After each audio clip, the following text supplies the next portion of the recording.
ओम श्री गणेशाय नमः। राधे कृष्ण। दोस्तों, सनातन धर्म में एकादशी तिथि को भगवान श्री हरि विष्णु की आराधना के लिए अत्यंत पवित्र और पुण्यदायी माना गया है। प्रत्येक माह आने वाली एकादशी भक्तों को आत्मशुद्धि और भक्ति का संदेश देती है, लेकिन जब अधिक मास में आने वाली परमा एकादशी का अवसर आता है तब इसका महत्व और भी बढ़ जाता है। यह दुर्लभ एकादशी लगभग 3 वर्ष में एक बार आती है, इसलिए इसे अत्यंत विशेष और कल्याणकारी माना गया है। धार्मिक मान्यताओं के अनुसार इस दिन श्रद्धा और विधि विधान से व्रत एवं पूजन करने से मनुष्य के जीवन में समस्त पाप नष्ट हो जाते हैं और भगवान विष्णु की विशेष कृपा प्राप्त होती है। दोस्तों, परमा शब्द का अर्थ होता है सर्वोत्तम अथवा श्रेष्ठ। इसी कारण इस एकादशी को सभी एकादशियों में विशेष फलदायी माना गया है। धर्म ग्रंथों के अनुसार यह व्रत दरिद्रता और पापों से मुक्ति दिलाने वाला है। पौराणिक कथाओं में वर्णन मिलता है कि धन के देवता कुबेर ने इसी व्रत के प्रभाव से भगवान शिव की कृपा प्राप्त कर देवताओं के कोषाध्यक्ष का पद पाया था। तो दोस्तों, आज मैं आपको परमा एकादशी की सही तिथि, शुभ मुहूर्त, व्रत पालन का समय, पूजन विधि, व्रत के नियम तथा इस दिन किए जाने वाले विशेष उपाय के बारे में विस्तार से बताने जा रही हूँ। इसलिए इस वीडियो को अंत तक अवश्य देखें। इस बार 11 जून 2026 दिन गुरुवार को एकादशी का व्रत रखा जाएगा। एकादशी तिथि प्रारंभ होगी 10 जून 2026 दिन बुधवार को देर रात्रि 12:57 AM पर और एकादशी तिथि का समापन होगा 11 जून 2026 दिन गुरुवार को रात्रि 10:36 PM पर। दोस्तों, इस व्रत का पारण आप 12 जून 2026 दिन शुक्रवार को सुबह 5:22 AM से सुबह 10:05 AM तक कर सकते हैं। अन्य महत्वपूर्ण मुहूर्त रहेगा ब्रह्म मुहूर्त प्रातः 4:02 AM से प्रातः 4:42 AM तक। आप सुबह को 4:22 AM से सुबह 5:23 AM के बीच पूजा पाठ कर सकते हैं। इस दिन सूर्य उदय 5:23 AM पर होगा और सूर्यास्त 7:19 PM पर होगा।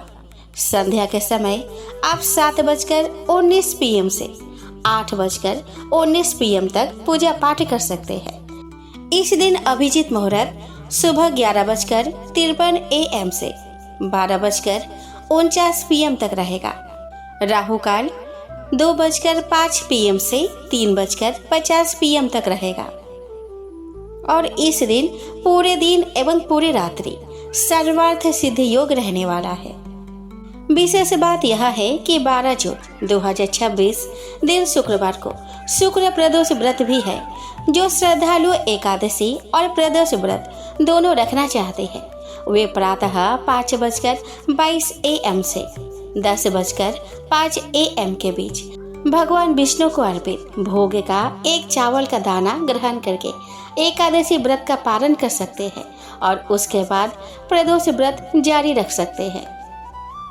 शुक्र प्रदोष व्रत के दिन आप 7:36 PM से 9:20 PM के बीच पूजा पाठ कर सकते हैं। दोस्तों, शास्त्रों में कहा गया है कि अधिक मास में तुलसी जी की सेवा का फल अनंत गुना बढ़ जाता है। तुलसी माता भगवान श्री हरि के अत्यंत प्रिय है। प्रातः तुलसी जी को आवश्यकता अनुसार जल अर्पित करें, धूप दीप और पुष्प से आरती करें।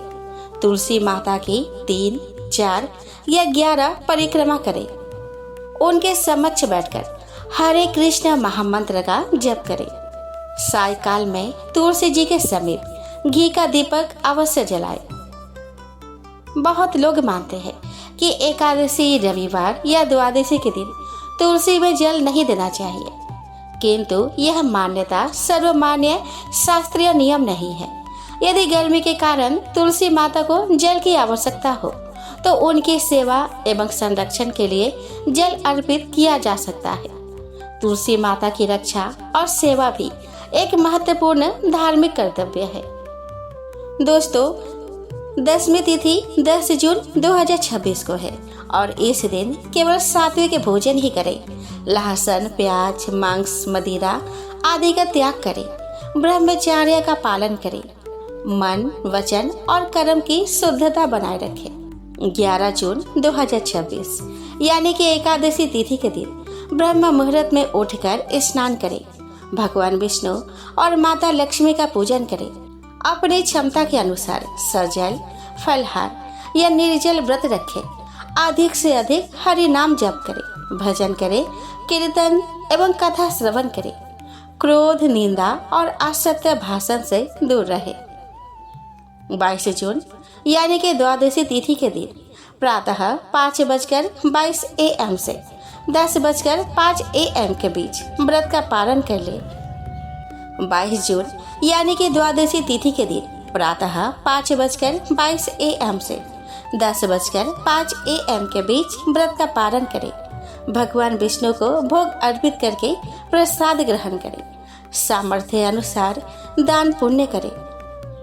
तो दोस्तों, भगवान श्री हरि विष्णु एवं तुलसी माता की कृपा से यह पावन एकादशी व्रत आपके जीवन में सुख, शांति, समृद्धि और आध्यात्मिक उन्नति का मार्ग प्रशस्त करे।